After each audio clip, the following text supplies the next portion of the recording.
Morning again, everyone, on the final day of the year, Wednesday, December 31, 2025. Peter Boyle, 710 KNUS. Fellows are back on Monday. Tomorrow's New Year's Day, so we're not here, but we're here Friday, and then we're here Saturday. 710 KNUS, Denver's talk station. Nice weather. Let's bring him on, ladies and gentlemen. I am his co-host, the one and only, there he is. Hit the button for Blake.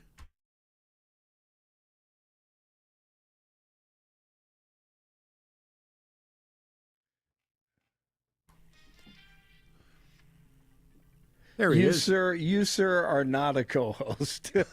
No, man.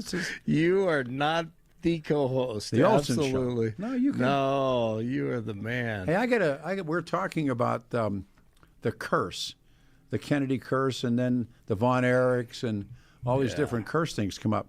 So I have a friend who's a researcher, and he streams the show, and I can't get him to come on. Listen to this. You tell me if this is connected. Okay. All right? This is October of 1975. Carolyn Kennedy narrowly escapes the IRA bomb in London that was designed for her host, a guy named Hugh Fraser. The bomb instead kills Gordon Hamilton Farley, a British medical researcher who was pioneering the treatment of acute leukemia, the disease that will kill her daughter, Carolyn Kennedy's daughter, Tatiana. Wow. Now, Wow. does that mean anything in this or not? I mean, this stuff. I mean, the more you look at it, it's just like, wow. And the names that come up from the past that are here now. And, that's incredible. This hit me yesterday. Tatiana Schlossberg, who was Carolyn Kennedy's daughter, i.e., she is Jack Kennedy's granddaughter. And she dies. She's 35 years of age, and she's gone. It's a cancer battle, leukemia battle. Mm-hmm. And I have long believed, and you and I have talked about this, the Kennedy curse, which is this pattern of death and illnesses that I believe starts because of the ambassador, Joseph P. Kennedy, double-crossed the devil. Man. And by law, this was bizarre. This was chilling. Carolyn Kennedy narrowly escapes an IRA bomb designed for her boss, Hugh Fraser. The bomb instead kills Hugh Hamilton Farley, a British medical researcher who was pioneering the treatment of acute leukemia. That disease would kill Carolyn Kennedy's daughter, Tatiana. That is wild. Isn't that something, Blake? Wow. It is. Yeah. It is. The more you look at this stuff and the older you get. Yeah. And you're right. The patterns are the patterns are bizarre. There. Yeah, it is. So who's your man of the year? Charlie Kirk, without question. Okay. And I told you last hour that Candace Owens is definitely the woman of the year. Yeah, she's taking a ton of heat. Oh yeah. No, they can't stand her. Oh, they're people hating her. Especially the establishment, and she's just doing what investigators are supposed to do, or investigative reporters, and you just you never get behind the walls. We grew up waiting for the investigative report that's taken 2 months to produce and edit, and she's just gathering, and everyone's following along, which is amazing. But there's a lot of jealousy out there. And a lot of people don't like the fact that she's pulling $1 million every time she goes live. She is red hot.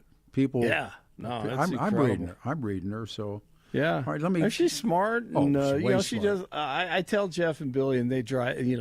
I drive them crazy with this. But I tell them, there are a lot of things that she drives me nuts. But I cannot disagree with. What she's saying. Sure. Yeah. This story is huge.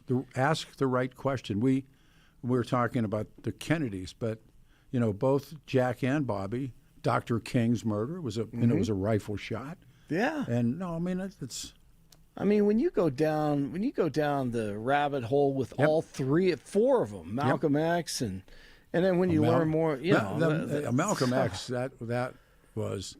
A high degree of probability, and sent by, the the Nation of Islam. They needed to kill him, and in fact, by they the did. way, Yes. has to be one of my favorite movies of all time. Malcolm X. Yeah, Yeah, it's I mean, good film. Denzel. I mean, I thought I was watching Malcolm X. I mean, you know, you really believe it. That movie was incredible. Yeah, I mean, the story of what happened between Malcolm and Elijah Muhammad is it's brutal, and it is. He's a bad guy, and we were talking about bad guys. Joseph Kennedy's a bad guy. Elijah Muhammad's a bad guy. But the Kennedy curse, that Carolyn Kennedy thing is. So that was from a friend of yours, a Yeah, researcher? I got all these crazy researcher friends, but Man, he needs to come on. The guy lives in Florida. You know, he's Peter. You know, and they're all talking about it. But Wow. I mean, the original. that's You know, amazing. Joe Jr. dies, and then Jack dies, and then they had a sister Kathleen who they called Kick, and she dies, and her husband dies, and you know, Chappaquiddick with Ted, and man, it just goes on and on and on and on. The kids die. John dies. Wow. Now Carolyn's daughter dies. Man. Wild. Who, by the way, you said man of the year. Do you have a woman? You have woman of the year? Yeah, I said Candace, and then Charlie the man. To me, Do you have a story of the year? definitely Charlie Kirk. His murder. I mean, yeah. I mean, I don't think people believe if the guy did it, and if he actually used a 30-06, which it doesn't look like it. He didn't act alone. I mean, but it's a huge story. And then Erica could be the woman of the year in a negative light, in my opinion. She is out there, and what happens? Yeah. I mean, she's getting all of this. Here, let me. You know what? We gave her the benefit of the doubt after a month. Okay, you just give her the benefit of the doubt. It's a widow, but when they pushed her out there, or she stepped out there in this PR campaign, this is a disaster for them. Yeah, for she was TPUSA. on Rogan once when she did a bunch of. I didn't see that one. Wasn't that one? I saw the CBS Maybe interview. that was the one. Yeah, that was a train wreck. So produced, so phony. Nobody believes her. Come on. Here's something just came in on the wall. Peter Boyles. Hello, Happy New Year. Charlie Kirk was full of hate. Enough said. Trump voter Denver. Okay, well, if that's what you think. I mean, the good thing is that you got to listen to him speak, and you got to disagree with him, and a lot of people believe that, but I don't. Great. I don't. One way or the other, he was going to be the next Rush Limbaugh and probably go beyond. Yeah. On the air, that he had stroke, man. He really did. Oh, he did. And he listened to. I think he could have been a president in 15 years. Yeah, didn't go to college.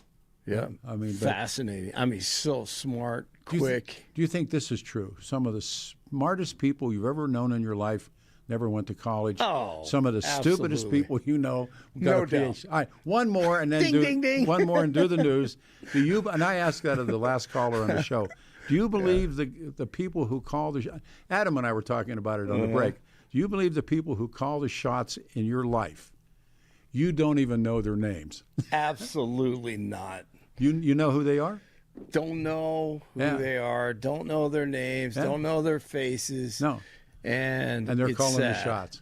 Yeah, it's horrible. Ooh. I think the last 4 years, previous 4 years, I think a guy named Barry was calling the shots for us. Sotero. He was calling the shots for Uncle Joe. Yeah. For everything. Yeah. For everything. For everything. Shot. But right. yeah, I think I played that General McGregor, I think it was, and he talked about the oligarchs. I kind of am starting to believe that 6 or 7 who run our lives, and that's what we need to change. What was the great line? They can't run their own life. How can they run mine? Right. Yeah. You're up. Exactly. All right. All right, here we go. It's Wednesday morning, 27, sunny in Denver. expecting a high of 58 today. News sponsored by Pastor Camp Heating and Air Conditioning at 303-777-1234 to learn more about special savings opportunities on Lennox equipment. Our top story, General Mike Flynn says 2026 has to be the year of accountability. He wrote an open letter to DJT stating that 79 million Americans who voted for him are frustrated. He says the country is at a breaking point. Our freedoms are being chipped away in plain sight, and our government has grown bloated, arrogant, and unaccountable. He says enough is enough. And asking DJT, will you stand with the people or will you protect the system that failed us? Make 2026 the year of accountability. Love it. Let's see. There will be a couple fireworks shows downtown tonight, beginning at around 9 o'clock. You'll be able to see them from around the metro area, depending on where you live.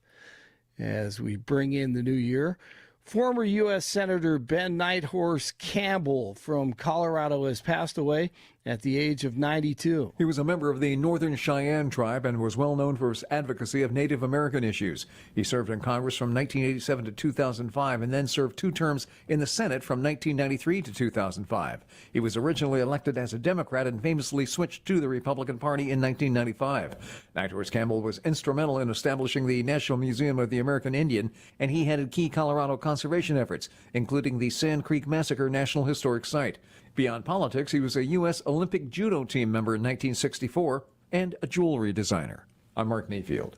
The Trump administration considering revoking the U.S. citizenship of Somalis convicted of fraud in Minnesota. All child care payments to that state are being frozen by HHS due to reports of the fraud.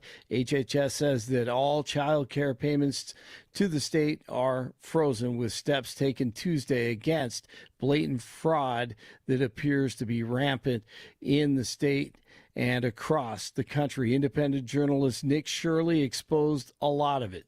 It's bad because people are afraid to call it out for what it is and speak facts. You know what I mean? It's crazy what's happening here in Minnesota. People work way too hard for billions of dollars, whether it's a Republican doing the fraud or a Democrat doing the fraud. Fraud is fraud.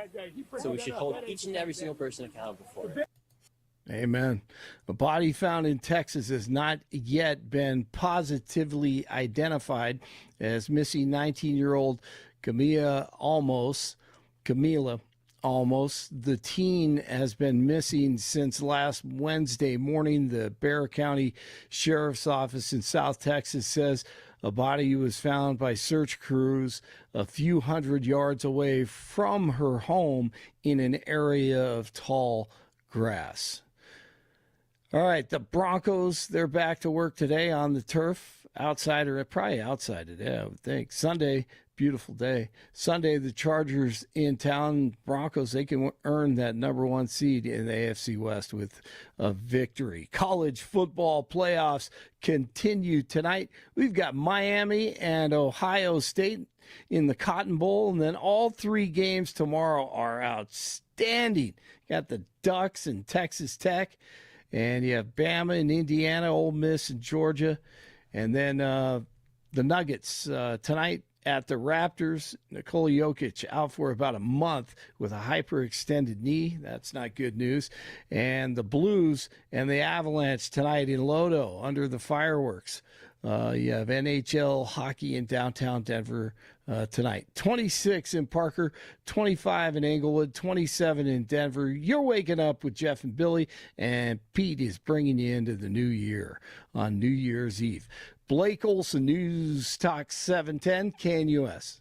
Your 710 5-day forecast, the Denver Metro going to have mostly sunny skies for this New Year's Eve. Highs going to be in the lower 60s with lows tonight in the middle and upper 30s as we ring in 2026. For New Year's Day, a little more cloud cover, slight chance for a late day shower. Otherwise, those clouds will stick around into Thursday night. Highs upper 50s with lows upper 30s, lower 60s Friday with mid 60s this weekend. Meteorologist Don Watzel in the 710 KNUS Weather Center.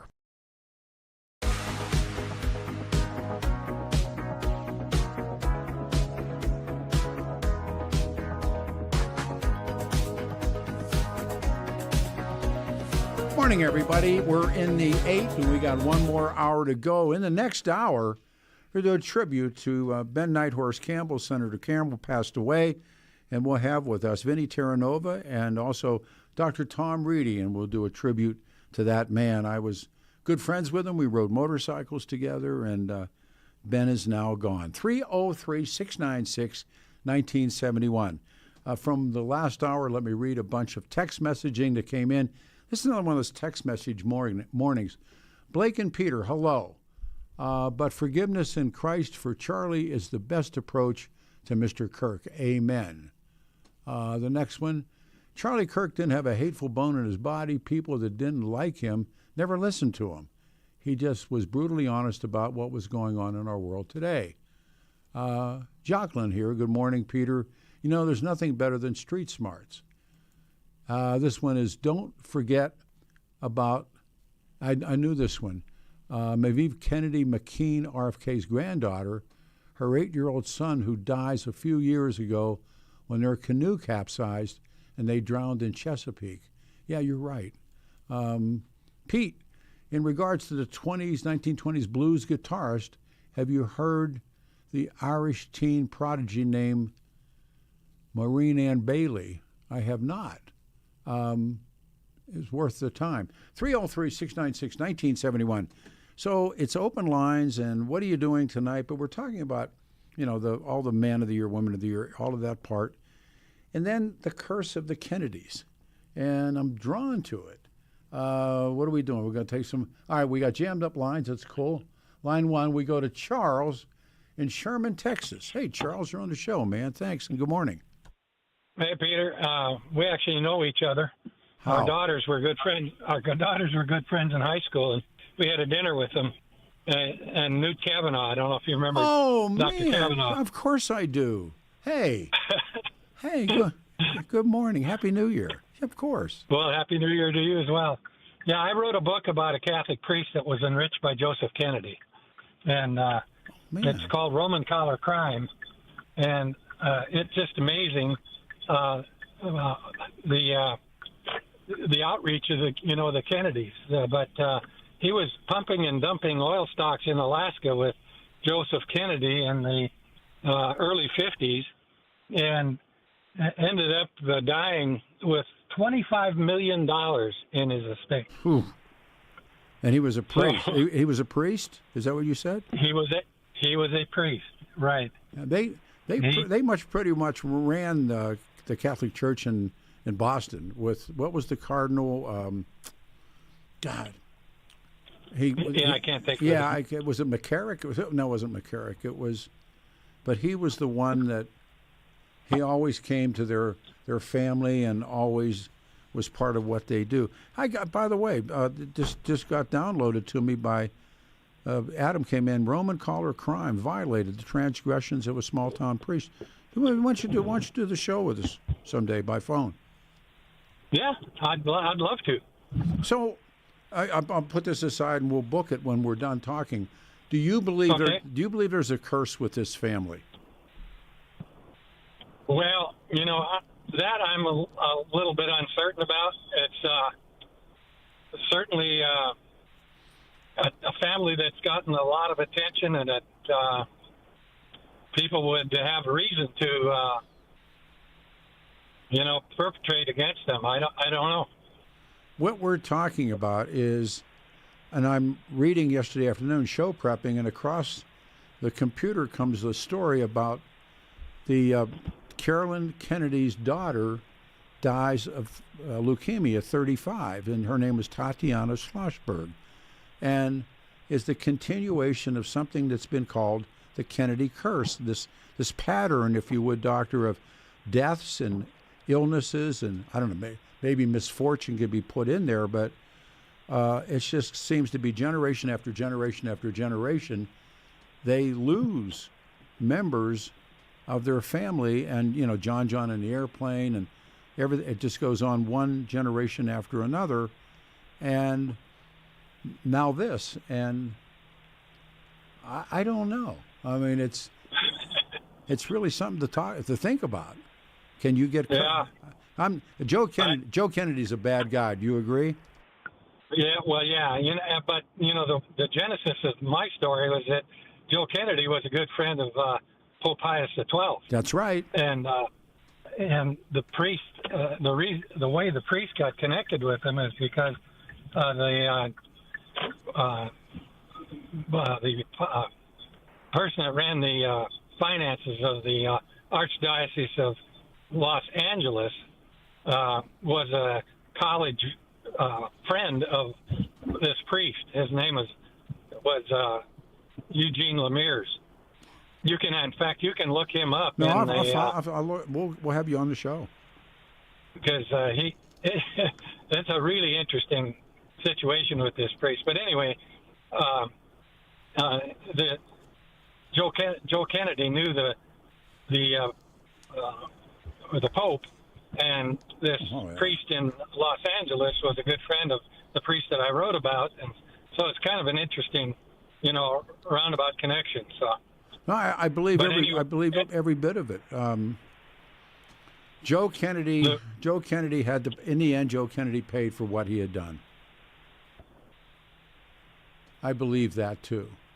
Well, are you living in Texas now, or are you're going to be back? No, I'm actually living in Texas. Oh, how about this? Why don't we do this? Adam, put him on hold, please. And Charles, we'll have you on the Saturday show. Fair enough. And it's good to hear your voice, and I'll tell my daughter we talked. Okay? Okay. All right. Thank you, Doctor. All right, man. Thanks. 303-696-1971. This is Fred in Longmont. Hey, Fred. Welcome to the show. Yeah, morning to you, man. Well, thank you.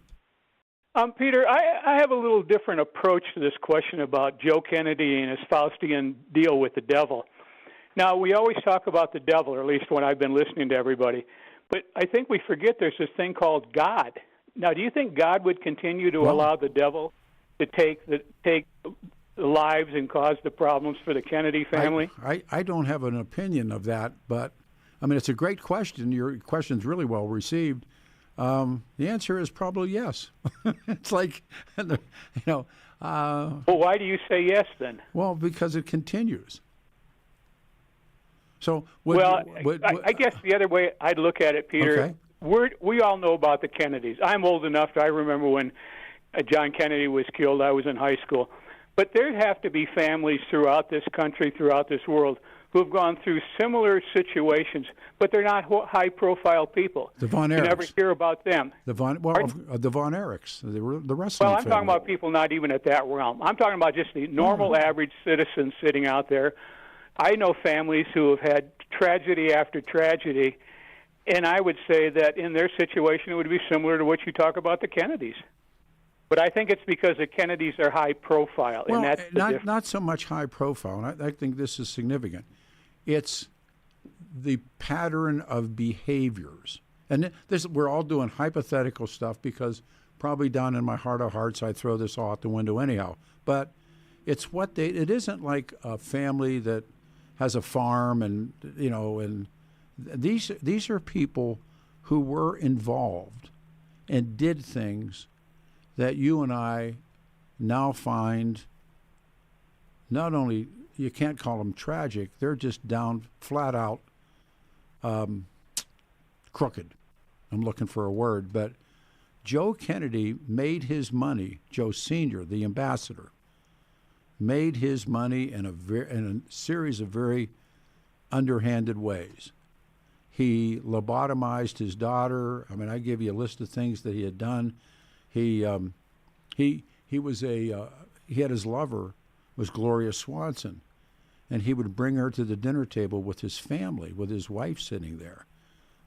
He did all kinds of backdoor Wall Street deals.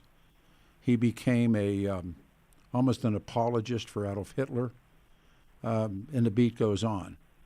Well, he was also big in the booze running during Prohibition. Oh, yeah, he was partners, and that was part of, and there's some people that say he wasn't, and there's some people say he was, but he did. He had a liquor deal, and when his sons, particularly his one son Bobby, is pursuing organized crime, and Jimmy Hoffa, who was their bank, and Joe had made the deal principally made the deal with organized crime also to get his son elected. That's West Virginia primary, Cook County, and he's sitting there, and I think we talked about it earlier, I think it's just a terrible visual that he's had a massive stroke. He can't talk. I'm told or I've read that he can only blink his eyes. He's all wrapped up in blankets. He's in a wheelchair on the porch in Hyannisport. And organized crime's coming for his son. And because his other son won't back off. And there's a book called The Hoffa Wars, and in that book they talk about that. So, I mean, it's a really great on-air question, Fred. it's a question to talk to. Well, it's a philosophical question. Yeah, very much so. Yeah. I guess I look at it this way, Peter. I don't disregard anything you just said, but I also look at why would God allow the members of the family to be punished for what Joe did? Well, why would God? I just can't think God would let the devil get away with that kind of stuff. But why would God allow a little kid to die of cancer in Children's Hospital this morning? I mean, I don't. Well, those are the questions of life none of us can answer. Of course, that is the question. But in this case, the devil doesn't play fair, and when Joe Kennedy, like Robert Johnson, like the Von Erichs, when Joe Kennedy hypothetically, Joe Kennedy makes the deal with the devil for power and money and influence, and he gets it. He gets the deal. And instead of doing whatever the deal was, he breaks the deal with the devil. The devil says, okay, watch this. And for generations, the devil takes his toll, takes his toll on the Kennedy family.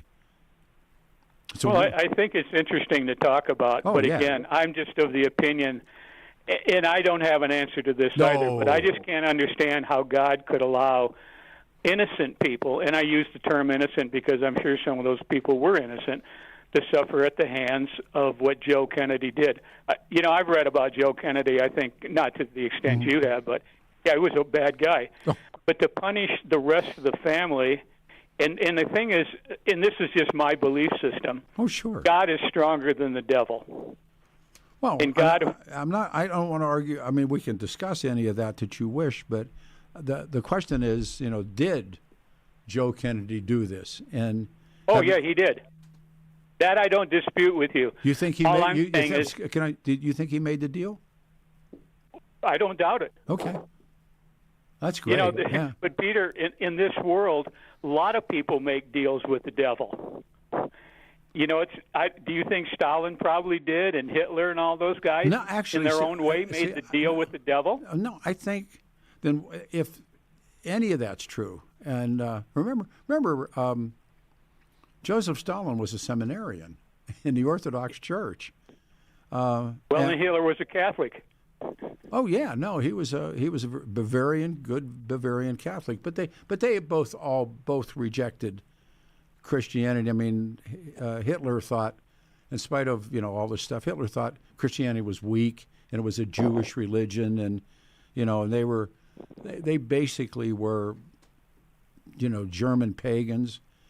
Joe Stalin, on the other hand, was a total atheist, and but one of the interesting things he did when Operation Barbarossa happens and the Germans invade, Joe Stalin reopens all the Orthodox churches.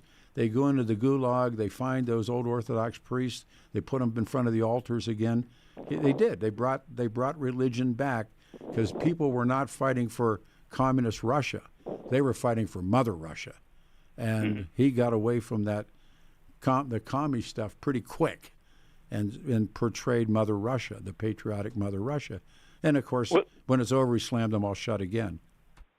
I guess the only thing I'm trying to bring up is we talk about the devil as if he's just only the only player in the role of the Kennedy family. And I want to ask the question, well, don't we have to also include God and what his role may be? But they were extremely, Rose Kennedy went to church every day, took Mass every day, and looked the other way. She was, there's a thing called an ACA, And Jackie Kennedy was a total ACA, an adult child of alcoholics. Rose Kennedy was Jack Kennedy talked about his own mother as being incredibly cold and remote. And her father is Honey Fitz, and Honey Fitzgerald, and he was caught, and they were the Irish politicians that ran Boston. But Honey, there's a great story about Honey Fitz, and he's running for mayor. It's the height of the Depression in the 30s, and he's driving a coal truck around Southie, and the truck is full of coal, and people would say, "Where are you going, honey?" And he'd say, "Taking coal to the poor." And at the end of the day, he drove a full coal truck back into the coal yard, and they didn't want him around. I mean, I think he was Toodles. I think was the showgirl that he got caught with, and they were so bad. Curley was the mayor of Boston, and sworn in a jail cell. Now there's a mayor, and we think this bum's bad, but Mayor Curley, and you read John O'Hare, all those Irish books about the last hurrah and all this stuff about the Irish politicians. They made anybody look good. So I give you the final comment. So here's the one that just came to me today from my friend, and tell me if this is connected. October 23rd, 75. Carolyn Kennedy, of course, John's daughter, narrowly escapes an IRA bomb in London designed for her host. Her host is Hugh Fraser, who's a member of Parliament. The bomb instead kills a man, Gordon Hamilton Farley, a British medical researcher who was pioneering the treatment of leukemia, the disease that would kill Carolyn Kennedy's daughter, Tatiana, yesterday. Connection? Well, it's almost in this case, the thought just ran through my head. It's almost like the Forrest Gump movie. Some people just happen to be in certain places when certain events happen. Fair enough. But, well, my last comment is this, Peter. I mean, we can, as I said, I'm bringing up a philosophical question. That's great. But something about you, I just really like listening to you because, one, you allow a conversation to go on. When so many hosts I feel like sometimes when you call, I'm Dean Martin to Jerry Lewis, the setup guy for them. But you've always allowed people to talk. Well, and then one thing I do miss, I wish you did more conversations with authors of books, because there's a lot of books I've read because of the authors you've had on your shows. Well, what's happened, I'm really doing 4 hours a day, 4 hours a week, pardon me, and I'm just doing, so I'm down to Saturday shows, and I agree with you. What's happened to talk radio has been in essence destroyed, and I don't know what's going to happen. It'll rebirth itself somehow, but there's now this whole thing of not taking calls. Well, how can you be a talk show? And the screaming stuff, and it doesn't work for me. It never really did. And the idea of what this business is about is, I know what I know. I want to know what you know. I mean, I want to know what you think. I know what I think. I mean, the Kennedy curse thing, but I'm far more happy to hear what you have to say. I know what I think, and most of the stuff that I think is crazy anyhow. But I'm serious, and all I'm going to say is just keep doing what you're doing, because it makes for great radio. But you also bring up some things to think about, and that's, it isn't the guy that gets on there and just yells and screams his philosophy, but you're open to a discussion, like we're talking about today. All I say is, please keep it up. Well, you're kind, and I've listened.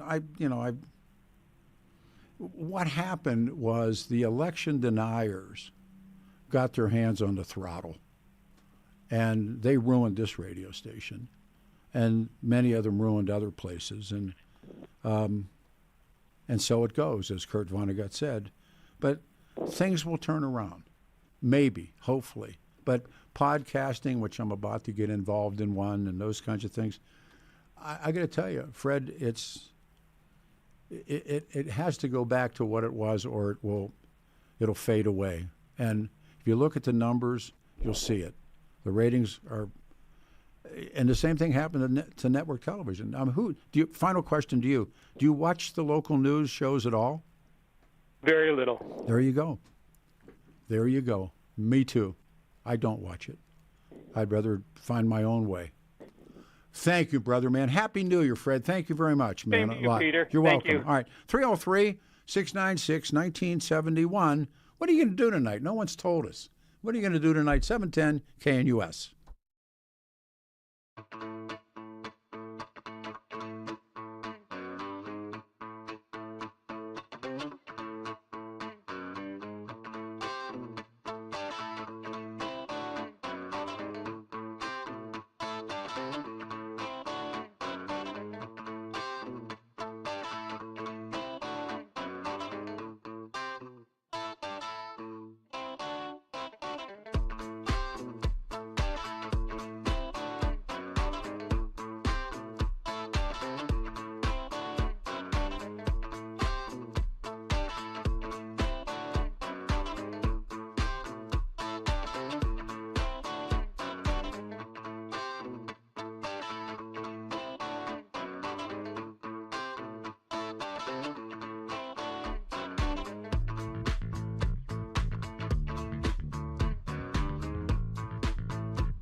Bang!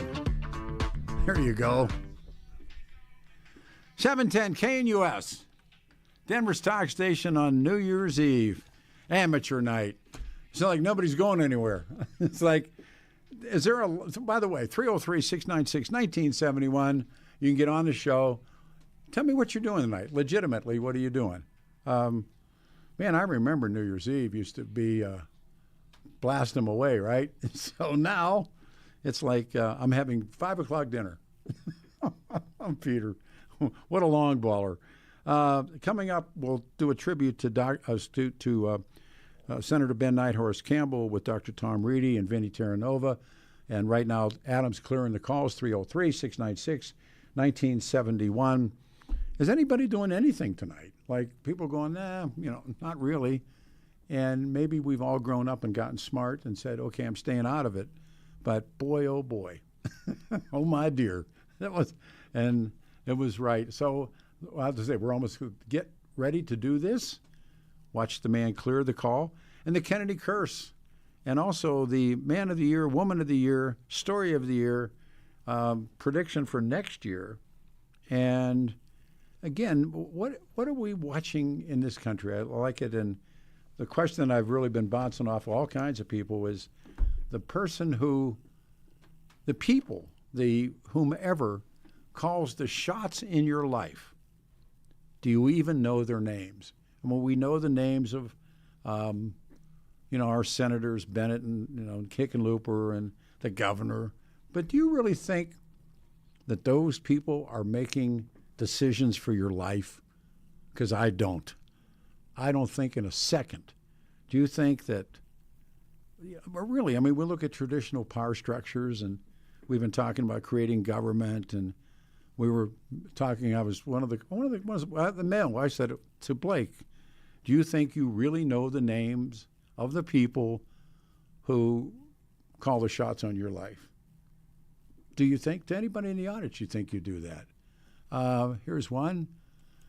I'm going to sit in my humble abode here in Denver in DK and listen to old radio shows like Bela Lugosi, Vincent Price, E.G. Marshall. Love old mystery radio. I do too. That's when radio was. It was radio meant, radio was before TV. My mentor, Bob Lee, worked in Detroit, and Detroit was in the middle of the country, and this radio station was WJBK Detroit. And till I met Bob, I didn't know that that's where all the radio serials for kids came out of JBK. And they did an East Coast feed and a West Coast feed, and they did it live. And Bob was a young radio actor, ACTOR. And he played on the Challenge of the Yukon. He played on the Lone Ranger. That's where we learned to knock off the Lone Ranger. And then they would send a feed to the east and a feed to the west. And Bob was doing them as a kid. Let's see. Email. I'll be at my friend's house for her low-key New Year's party. All right. I think we're just getting old.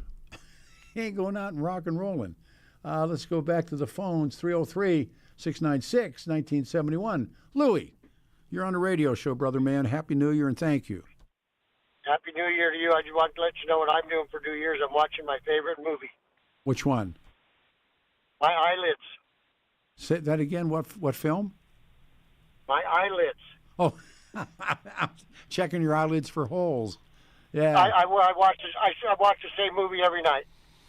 We used to call that checking your eyelids for holes. Yes, I heard it before. Yeah, I'm not sleeping. I'm just checking my. It's over, isn't it, Louie? Pretty much over. Yeah. I'm 71, and yeah, it's over. It's over. Yeah. Well, you remember a great movie that I really liked was a movie called Cat Ballou. It had Jane Fonda in it and Lee Marvin. That was a wonderful movie. Thank you. Yeah. Remember when he's playing Kid Shalene, and he's alcoholic, and he comes around real quick, but he said, it's all over in Dodge. Remember, he tells, brother, it's all over in Dodge. That's right. But we showed him, didn't we? Yes, sir.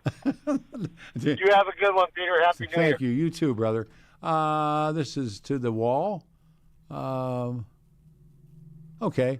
Pete, you're asking the question of who calls the shots in your life. Obviously, you're not married. Happy New Year. 303-696-1971. Who's your man of the year and woman of the year and story of the year? And what are you doing tonight? I'm having dinner early.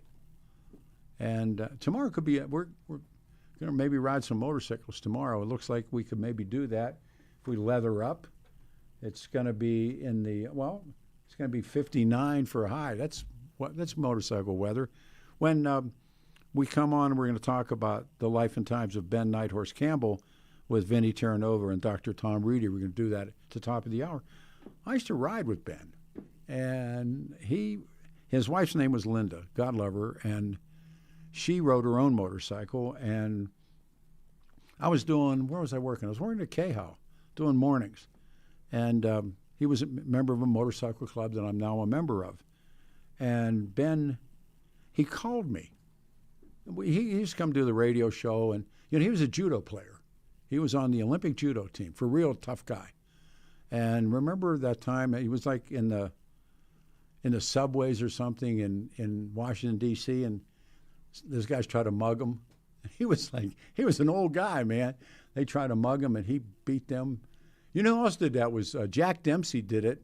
They tried to mug Jack outside of his restaurant, and the Pittsburgh Kid, Billy Kahn. And Billy was going to mass with his wife, and they tried to mug Billy. Really a bad mistake. And there's these stories. Vincent the Chin Gigante in that book about the Chin. And so they all lived on Mulberry Street. And that's the infamous Mulberry Street in New York. Somebody mugs the Chin's mother. Imagine this. And mugs the Chin's mother, realizes that he's mugged the Chin's mother. And he realizes it, and he goes to the police station and says, I'm the one. And they said, no, you're not. And they would not arrest him. They pushed him out. And he was never seen again. The Chin guy, imagine you mugged the Chin's mother. Whew. And there's a story about Sonny Barger, that somebody swiped Sonny's girlfriend's motorcycle. And the word went out, hey, dude, you swiped Sonny's. And the bike came back, clean, polished, and a full tank of gas. There's people you just don't screw with. I got a lot of wall to read. 303-696-1971. It is your turn. We're an open line, 710 KNUS.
we go. It is Amateur Night, Wednesday, December 31st, 2025. No one better than Mike Boyle, ladies and gentlemen. What a party animal. He's been my friend for 1,000 years. And it's New Year's Eve.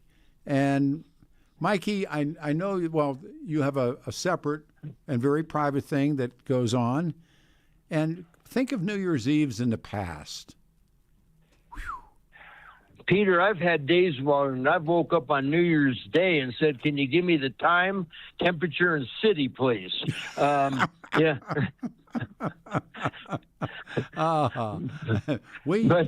Yes, yes. We have a saying in recovery, and there's a thing called the O-nose. You ever heard about the O-nose? No, sir. I haven't ever gone to recovery. All right, about 4:30 in the afternoon, you get a phone call, and somebody tells you what you did. Yeah. And you go, Yeah. oh no, you know. Yeah. When I write the book, Peter, I'm going to have to change some names. So anyway, but I'm going to tell you a story. So I came up with this a few years ago, and tonight at my home, I will host what I call the Old People's New Year's Eve party. Oh. And yesterday I had lunch with a dear friend of ours, Mike Rosen, and I went over to Poppy's on Colorado Boulevard. And a few years ago, I called him up and I said, "Mike, I just sent you an email with a party invitation for New Year's Eve." And he immediately said, "We don't go out. We don't go out at night. We don't go out on New Year's Eve. It's amateur hour. The cops are out, blah, blah, blah." I said, Mike, just read the email. And I said, "Nope, we don't go out. We don't want to see the ball drop. We go to bed." And I said, "Mike, will you please just read the email?" He hangs up, reads the email, calls back and says, "Barb and I will be there." That's right. Because an old people's New Year's Eve party, and I supply everything. This ain't no potluck. You don't need to bring anything. Goes from 5 to 7. And as we say in the restaurant business, Pete, at 7 o'clock, you don't have to go home. But you can't stay here. I said that. I worked as a disco. I worked in a couple of discos when I was coming into the business. I remember. And then I had the brilliant idea of making country disco, which was way smart too. But that was one of the things we would say. What time was the last call, Mikey? It was like 1:20. 1:30. Yeah, 1:30. Yeah. Okay. Yeah. And we were told to say that you can't stay here. You know, Yep. you don't got to go home. And one of the great pickup lines of all time was, "You want to go to breakfast?" Yeah, and then or what we used to do when we get to the restaurant the next day, we would look in the parking lot and call them lucky cars. The cars, absolutely. Yeah, you may have come by yourself, but you went home in a different car. That's so right. Anyway, but and the next day is the walk of shame. Exactly. You got to get out of there. Yes, go ahead. Yes. So anyway, and we have some wonderful people. Some will remain nameless, but it's, I have a nice home. It's a good-sized home. I got a view of forever. And I'll tell you what, I'll know that this Old People's New Year's Eve party has reached the pinnacle when Pete Boyle says that he'll be stopping by. You remember John Rayburn, the late JR, who we both loved and knew. John Rayburn, he would do this on the radio. He would do it at the at the Fairmont. He did. And he would pack they'd be hanging from the rafters in there, and John would do his John Rayburn even earlier. I think it was over at noon. It was like he went home. Oh, Mikey, it's been many years of us together. It really has been, and we're going to do a salute to Ben Nighthorse Campbell at the top of the hour, and Vinny's going to be with us, Vinny Terranova and Tom Reedy. So. Those are guys that those are pleasant memories, wonderful memories. Indeed. You bet. I love you. Thanks, Michael. Happy New Year. All right, love doing this. Thanks for having me. All right, buddy. Thank you, sir. On the other side, we have lost Ben Nighthorse Campbell, and with us will be Vinny Terranova and one of Ben's close personal friends, Tom